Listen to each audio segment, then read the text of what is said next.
specialising in finance, HR and operations recruitment. Good morning and welcome to this week's episode of Morgan Minutes. Today we have Pollyanna Lenkic joining us. Pollyanna is an executive coach, author of Women and Success, redefining what matters most at home, at work and at play. Pollyanna is a writer for Smart Company and Thrive Global, providing expertise on leadership, creating high-performing teams and constructive cultures. Pollyanna is also on the leadership faculty of Homeward Bound Projects, which took her to Antarctica for a month in 2019 to work with 80 incredible women with a background in STEM from over 26 different countries. When Pollyanna was 24, she co-founded her first business. It was an IT consultancy, and she took that business from one person to 18 full-time team members and over 100 consultants working throughout the UK. After reaching an £11 million turnover, Pollyanna exited the business, selling her 50% share. A very interesting fact about Pollyanna is that she's actually done over 500 skydives. I haven't even done one, so I can't imagine what it's like to do that. But I think this proves that she understands the importance of taking risks with total responsibility. Good morning, Pollyanna. How are you? Good morning, Shauna. It's an absolute pleasure to be here, and thank you for the invitation to join Morgan Minutes. Been watching the interviews you've done so far with some incredible professionals sharing their expertise. That's a pleasure to be here. Great, excellent. Pollyanna, do you mind helping us understand, what you specialise in and what you do? Sure, absolutely. It's my pleasure.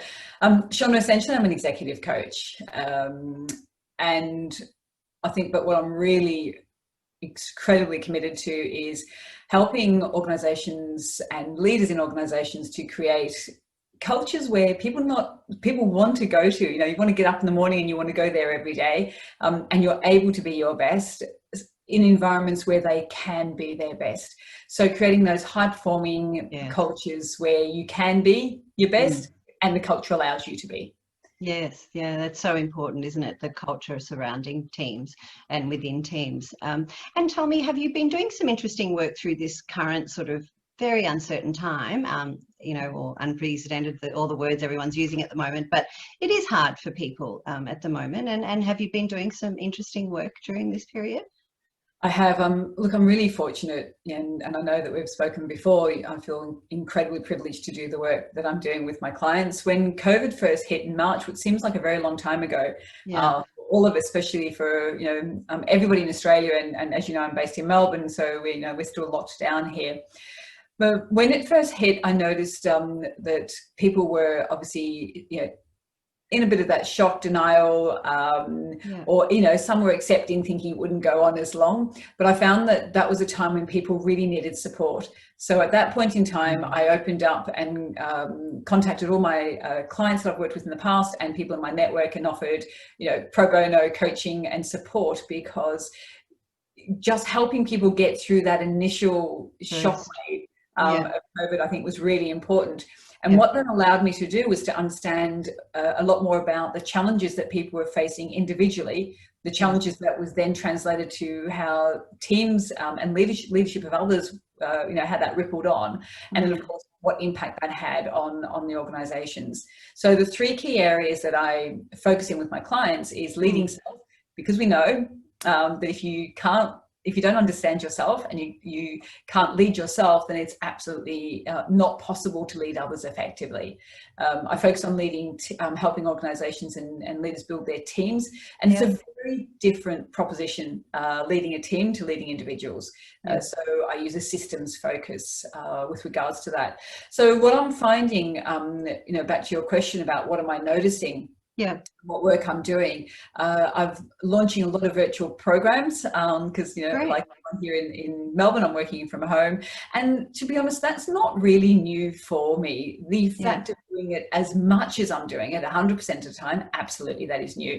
But, we've been using video conferencing, Zoom, I know back in the days of Skype, Microsoft Teams. We've been doing this process for a long time already. Yeah. It has extended our range, and I think you'll probably be finding that as well. Definitely. I've run some conferences for clients, with the largest being with 515 people registered. Wow. That did test some of my tech skills. Yeah. There was a massive upskill, but an incredibly engaged Fantastic. group of people. It's amazing what you can achieve, isn't it? Sorry? It's amazing what you can achieve. And, you know, Absolutely. yeah. You know, we are always more resilient than we give ourselves credit for. The group of leaders I'm most concerned about at the moment, based on, you know, conversations with so many people over the past, you know, 6-7 months, Yeah. is that leadership layer where they're senior leaders and they've got a large team below them, Yeah. having to support them. That some of those leaders haven't got anything left in the tank.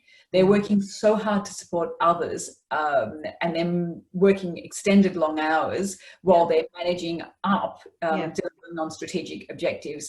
So that's the team. I think if there's CEOs are watching this interview, supporting that all of your people, but in particular supporting people who are leading others, is crucial right now, because they're becoming quite depleted. And it's not just about how we manage now, it's how we manage that re-entry and recovery, because that recovery phase is going to be critical for both business and individuals. That's right. I mean, I've spoken to quite a few candidates who've said that the communication from the top hasn't been great either, you know, so they're not feeling motivated because, you know, business owners and founders or leaders are also got so much to worry about that they're probably don't want to communicate a lot of negative stuff. So having someone like you to train them on how to communicate in a way that's uplifting and motivating, but still keeping people on the same page in the business is really important, isn't it? Absolutely. And, you know, aside from the devastating impact of COVID on businesses, and in particular small businesses, you know, throughout Australia and the world, we sort of move aside from that for a moment. Cultures where leaders create leaders. So leaders who are quoted, you know, the greats, the people that we look up to and admire, there's some consistencies in the messages that they're giving. Know who you are, know yourself. You know, the reason why, you know, every program will have a component of who are you, but really important, not just about leading your teams, but how you create leadership within your structure. And that is quite critical, because if we do everything ourselves, well, then we become depleted faster. So that re-entry piece and the recovery piece and how we move forward, there's a lot of optimism. I'm seeing a lot of optimism. I've launched quite a few virtual leadership programs. So committed business leaders are investing if they can, you know, and that's great to see, and their people are benefiting. Yeah, that's great. And so are they, what are the key things you think at this time that practically, you know, businesses and business leaders and managers should be doing, you know, on a weekly, daily, you know, or for their teams now? Yeah, it's really interesting. I was reading a Harvard Business Review article this morning, and it gave 3 key factors on this. I'll send you the link to the article so you can post it. But, you know, number 1 was facing the new reality.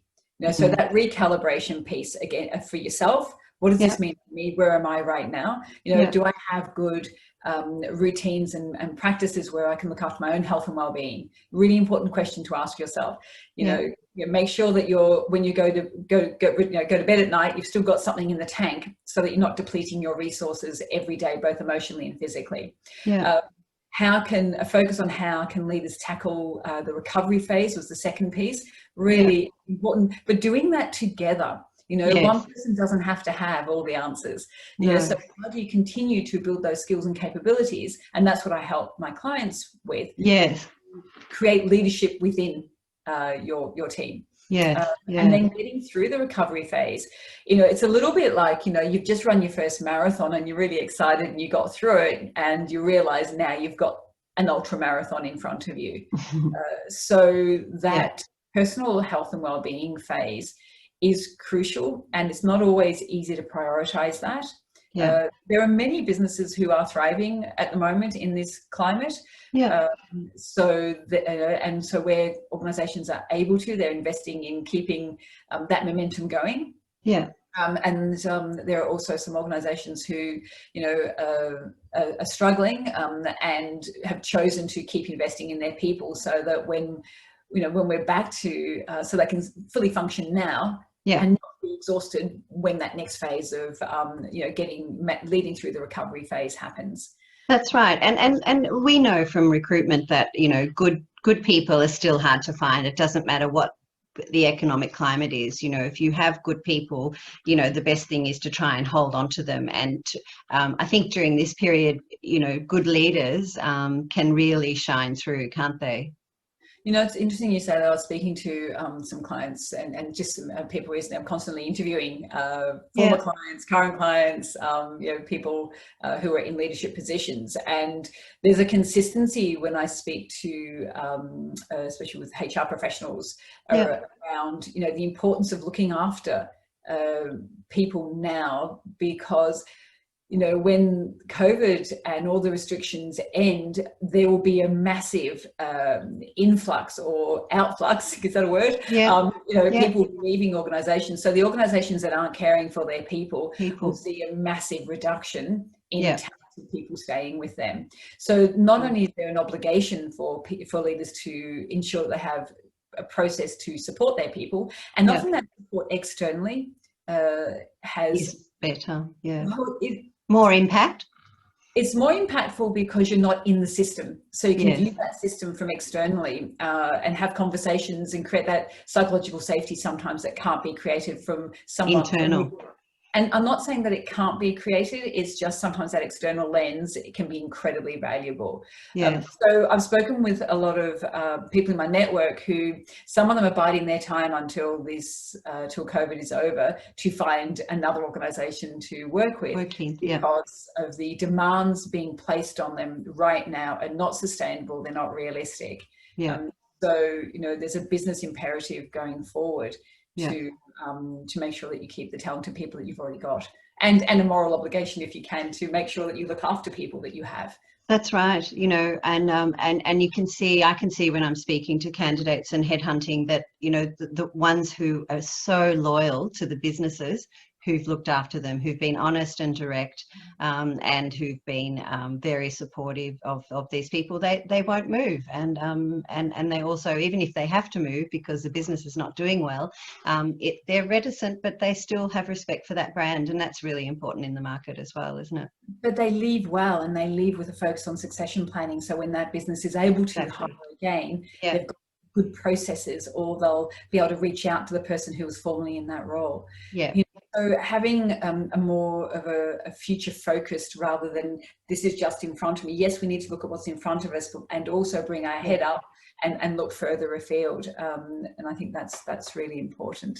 And I think, that's where you come in, Pollyanna, because internally businesses can't be everything to everybody, and because everyone's so busy just running their business, getting, going from, whatever they need to do every single day, that an external coach who comes in and helps people can make. I think you've talked about your uplift in terms of team performance previously. What does that look like? So we're, if we look across all the teams that we've worked with over the past, decades, 25% uplift in both engagement and performance, which is, when you think about what that means for your bottom line, and that's a combination of that. So that's that, dedicated team process. We measure 14 key team strengths. So as Drucker says, you can't manage what you can't measure. And we know that teams exist for one reason and one reason only, and that's to get results. So how do we do that? Well, we do that through a structured process. I train in a repeatable methodology that is then able to be sustained within the business and the organization going forward. So it's that dance between, understanding yourself, your own capabilities, where you fit into the picture, how that impacts how you lead, and that critical piece of creating leaders, because you do not and cannot do it all yourself. So senior leaders are lonely and isolated at times, especially if they're trying to carry the load themselves.